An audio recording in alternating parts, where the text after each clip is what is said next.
बिहार में सम्राट चौधरी मुख्यमंत्री बन गए, लेकिन विजय सिन्हा को लेकर के जिस तरीके की प्रतिक्रिया सामने आई, जिस तरीके से राजस्व एवं भूमि सुधार मंत्रालय के जो अधिकारी हैं जो कि हड़ताल पर गए हुए थे, उनका निलंबन वापस लिया गया, उसके बाद से पूरे सरकार की किरकिरी होने लगी कि क्या सम्राट चौधरी और विजय सिन्हा के बीच में अदावत चल रही है? क्या विजय सिन्हा ने जो भी आदेश दिए उसको पलटा जा रहा है? क्या चल रहा है? तो उस पर अब सफाई आ गई है राजस्व एवं भूमि सुधार विभाग की तरफ से, और डैमेज कंट्रोल करने की कोशिश की जा रही है कि ऐसा नहीं है कि जो संदेश दिया जा रहा है कि विजय सिन्हा और सम्राट चौधरी के बीच में कोई मतभेद है, ऐसा नहीं है, बल्कि कुछ चीजें जो हुई है उसकी जानकारी ना तो सम्राट चौधरी को थी, ना उसकी जानकारी विजय सिन्हा को थी। लेकिन इस बयान को देने के बाद से सवाल उठने लगे कि क्या ब्यूरोक्रेट अपने स्तर पर सारे फैसले ले रहा है? तो आखिरकार क्या चीजें चल रही है, सब कुछ जानेंगे आज की इस रिपोर्ट में, तो इसे आखिर तक जरूर देखिएगा। नमस्कार, मैं हूं डॉक्टर सुरजीत सिंह और आप देख रहे हैं YPN बिहार झारखंड। अगर आपने अभी तक इसे सब्सक्राइब नहीं किया है, सब्सक्राइब कर लीजिए, और अगर आपको ये वीडियो अच्छा लगे तो लाइक कीजिए, शेयर कीजिए और कमेंट जरूर कीजिए। तो जी हाँ, विजय सिन्हा ने आदेश दिया 13 अप्रैल को कि जो भी कर्मचारी हड़ताल पर हैं, चाहे वो राजस्व विभाग के हों, भूमि सुधार विभाग के हों, उनके खिलाफ सीधे सीधे निलंबन की कार्रवाई की जाए। और करीब 227 अधिकारी कर्मचारियों के खिलाफ ये कार्रवाई होती भी है। पहले टर्म में वो 6 अधिकारियों के खिलाफ कार्रवाई होती है, फिर 41 अधिकारियों के खिलाफ कार्रवाई होती है, और धीरे धीरे ये बढ़ता जाता है आंकड़ा। और 14 तारीख को जब ये तय हो गया था कि नीतीश कुमार इस्तीफा दे देंगे, और उनके इस्तीफा देते ही कैबिनेट भी भंग हो जानी है, डिप्टी सीएम भी हट जाने हैं, मंत्रालय खत्म हो जाना है, तो 13 तारीख को ही आनन फानन में आदेश दे दिया जाता है। जो प्रधान सचिव हैं CK अनिल और उसके बाद अपर सचिव डॉक्टर महेंद्र पाल, उनकी तरफ से यह आदेश दे दिया जाता है सभी जिला अधिकारियों को कि आनन फानन में आप निलंबन की कार्रवाई शुरू कीजिए, क्योंकि जनहित से जुड़े मामले में खिलवाड़ पसंद नहीं किया जाएगा। और जिस तरीके से विजय सिन्हा ने पहले भी आदेश दिया था, चाहे बात हम 25 मार्च की करें, जब आखिरी समय दिया गया था कि 5 बजे से पहले आप लोग वापस लौट आइए हड़ताल से, तो आपके खिलाफ कार्रवाई नहीं की जाएगी। फिर अप्रैल में समय दिया गया एक बार फिर से कि ठीक है, जिन्होंने पहले वापसी नहीं की है वो अब वापसी कर लीजिए, तो आपके खिलाफ कार्रवाई नहीं की जाएगी। लेकिन बहुत से अधिकारी जो हैं, बहुत से कर्मचारी हैं, वो हड़ताल की जिद पर अड़े रहे। साफ साफ कह दिया कि अगर मेरी मांगें नहीं मानी जाती है तो हम वापस नहीं लौटेंगे हड़ताल से।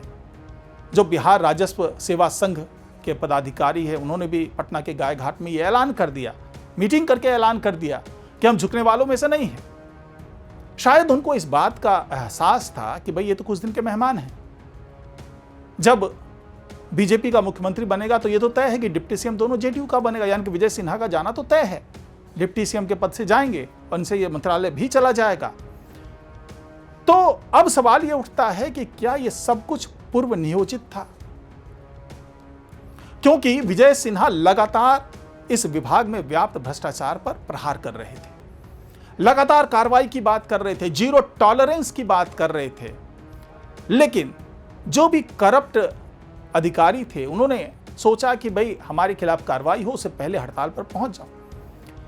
क्योंकि विजय सिन्हा हर उस दफ्तर में भी पहुंच रहे थे, प्रमंडल स्तर पे भी दफ्तर में पहुंच रहे थे, जिले में पहुंच रहे थे, अंचल में पहुंच रहे थे, और बाकायदा वो जांच पड़ताल करवा रहे थे दस्तावेजों की। अब जब ये बात समझ में आ गई, क्योंकि विजय सिन्हा ने साफ साफ कह दिया था कि जो भी भ्रष्टाचार में लिप्त मिलेंगे अधिकारी, उनके खिलाफ कार्रवाई करूंगा। भूमाफिया के साथ मिलीभगत होगी तो उनके खिलाफ आपराधिक मामले दर्ज किए जाएंगे। मुंशी, बिचौलिए, इस तरह के दलाल जो भी लोग हैं, उनका अब सीओ ऑफिस में जाना प्रतिबंधित रहेगा, वो नहीं जा सकते। अगर किसी जगह पर जाते हुए नजर आते हैं, अगर उनको नहीं रोका जाता है, क्योंकि सब सीओ के ऑफिसेज में सीसीटीवी कैमरे लगा दिए गए, जिसका कमांड पटना में मुख्यालय में था। तो ये सब जिस तरह से कार्रवाई होना शुरू हुई, तो उससे एक संदेश तो ये चला गया कि किसी भी तरीके से करप्शन को टॉलरेट नहीं किया जाएगा, यानी पूरी तरीके से जीरो टॉलरेंस होने वाला है। तो अब ये माना जा रहा है कि उन्हें ये बात पता थी कि अगर इन्हें नहीं रोका गया विजय चौधरी को, तो आने वाला समय बहुत खराब होने वाला है, क्योंकि बहुत से अधिकारी हैं, कर्मचारी हैं जो आकंठ डूबे हुए हैं भ्रष्टाचार में। तो उनको यह डर सता रहा था कि भैया अगर ऐसा कुछ हो जाता है तो मेरे साथ क्या होगा, मेरी तो नौकरी जाएगी, हमारे खिलाफ आपराधिक मामले दर्ज होंगे, वो अलग। तो ऐसे में उनके पास एक ही विकल्प बचा और वो था कि हड़ताल पर जाने का। और ऐसे अधिकारियों के साथ में तमाम अधिकारी भी गए, क्योंकि यूनियन की बात थी, संघ की बात थी। और जो अधिकारी बाद में लौटना चाह रहे थे विजय सिन्हा के आदेश के बाद, उन अधिकारियों को लौटने से भी रोका गया। ये हड़ताली जो अधिकारी थे, कर्मचारी, तो उन्होंने रोका। साथ ही जो लोग वापस चले गए तो उनकी छवि खराब करने की कोशिश की। सोशल मीडिया में उन्हें गद्दार से लेकर के सब कुछ कहा गया और फिर धमकी भी दी गई। उसके बाद विजय सिन्हा फिर मुखर हुए। उन्होंने कहा कि भाई अगर कोई धमकी दी जाती है तो ऐसे अधिकारी जो वापस लौट चुके हैं वो हमें कंप्लेन करें, हम तुरंत उनके खिलाफ FIR कराएंगे जो लोग धमकी दे रहे हैं। तो ये सब कार्रवाई होता देख करके हड़ताल ही एकमात्र विकल्प बचा था, तो हड़ताल पर डटे हुए थे। अब ये लग रहा है कि उनको, जब पिछले 2 महीने से ये बातें चल रही थी कि भाई मुख्यमंत्री बदला जाएगा, बीजेपी का मुख्यमंत्री होगा, डिप्टी CM दोनों JDU के होंगे और हो सकता है कि विजय सिन्हा का कद छोटा हो जाए, कैबिनेट बदला जाए, तो इस चीज को लेकर के भी आश्वस्त थे अधिकारी कि हमें अपनी मांग पर डटे रहना है, हमारे खिलाफ कार्रवाई होगी नहीं। और ऐसा ही होता है। जब सम्राट चौधरी मुख्यमंत्री बन जाते हैं तो 19 अप्रैल को यही डॉक्टर महेंद्र पाल, जो कि अपर सचिव हैं राजस्व एवं भूमि सुधार मंत्रालय के, जिन्होंने निलंबन का आदेश दिया था, वो अब इस आदेश को वापस लेते हुए नजर आते हैं। सभी जिला अधिकारियों को निर्देश दिया जाता है कि जितने भी निलंबित अधिकारी हैं, कर्मचारी हैं, सबको वापस ले लिया जाए। तो क्या यह सब कुछ सोची समझी साजिश के तहत हो रहा है? तो यहां पर तमाम सवाल तो उठे, लेकिन उसकी सफाई भी देते हुए नजर आए राजस्व विभाग के आला अधिकारी सचिव। उन्होंने साफ साफ कहा कि पिछला जो भी आदेश दिया था वो विजय सिन्हा ने नहीं दिया था, यानी कि विजय सिन्हा के आदेशों की अवहेलना नहीं हो रही है, उनके आदेश को पलटा नहीं जा रहा है, बल्कि वो सब कुछ नियम के तहत में जो कि अधिकार होते हैं जिलाधिकारी के पास, उसके तहत जो है वो उन्होंने कार्रवाई की। और उसमें सीधे सीधे विजय सिन्हा की कोई मिलीभगत नहीं है। लेकिन खिरखिरी तो होनी थी, क्योंकि 19 तारीख को जिस तरीके से वापस से डॉक्टर महेंद्र पाल ने, जो कि अपर सचिव हैं, उन्होंने आदेश दिया जिला अधिकारियों को कि भाई इनका निलंबन वापस ले लीजिए। इससे पहले आदेश भी उन्होंने दिया था कि इनको निलंबित कर दीजिए। तो क्या ये भी माना जाए कि ये जो तमाम ऊपर में बैठे अपर सचिव हैं, प्रधान सचिव हैं, उनकी मंत्रणा भी मंत्री जी से नहीं होती है? डिप्टी CM के आदेश को वो भी नहीं मानते क्या? या फिर जिस तरीके से अब सफाई दी जा रही कि भाई जिलाधिकारी ने अपने स्तर पर किया, और उस लेटर की बात की जाती है जो महेंद्र पाल की तरफ से दिया गया DM को, तो उसके बारे में ये कहा जाता है कि भाई उसमें केवल मार्गदर्शन दिया गया था, निर्देश दिया गया था कि चूंकि जनगणना का काम चलना है, तो जनगणना के काम को सुचारू रूप से चलाने के लिए राजस्व विभाग के अधिकारियों कर्मचारियों की जरूरत होगी, तो उसको सुनिश्चित करने का आप निर्देश दीजिए। तो सुनिश्चित करने के आधार पर DM ने उन सबकी निलंबन वापसी कर दी। तो क्या ये सारा नेटवर्क जुड़ा हुआ है?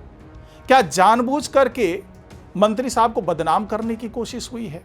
क्या जानबूझ करके सम्राट चौधरी और विजय सिन्हा के बीच में टकराव हो, इस तरह के तमाम प्रयास किए गए?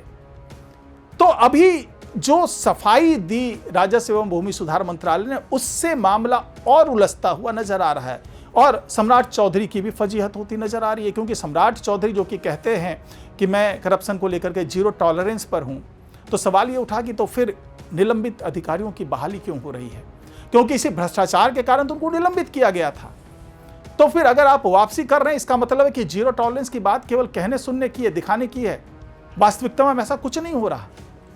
तो ये तमाम आरोप सम्राट चौधरी पर भी लग रहे हैं और उन पर आरोप ये भी लग रहा है कि आप विजय सिन्हा के आदेशों को पलट रहे हैं। और दूसरी तरफ सफाई ये आ रही है कि ये सब कुछ जिलाधिकारी के स्तर पे हुआ है। इसमें किसी भी, चाहे पहले वो विजय सिन्हा हो या अब सम्राट चौधरी हो, किसी के आदेश के कारण ऐसा कुछ नहीं हुआ। तो खैर जो भी है, इसको लेकर के अभी उहापोह की स्थिति है, राजनीतिक चर्चाएं हो रही है, कयास हो रहे हैं और भ्रष्टाचार के खिलाफ 0 टॉलरेंस की बात तो हो रही है। लेकिन असल में ये दिख रहा है कि जो सबसे ज़्यादा करप्ट विभाग है, जो राजस्व और भूमि सुधार विभाग है, वहाँ पर अब वापस जो है नरमी बरत रहे हैं सम्राट चौधरी। घुटने पे आ गई है सरकार और निलंबन वापसी लेना पड़ रहा है, उनकी तमाम मांगे मानी जा रही है और जो भ्रष्टाचार के कारण उनके खिलाफ कार्रवाई होनी चाहिए तो उस पर भी अब सब कुछ चीज़ें जो ठंडी बस्ते में डाल दिया गया है। खैर फिलहाल आज की रिपोर्ट में इतना ही। नमस्कार।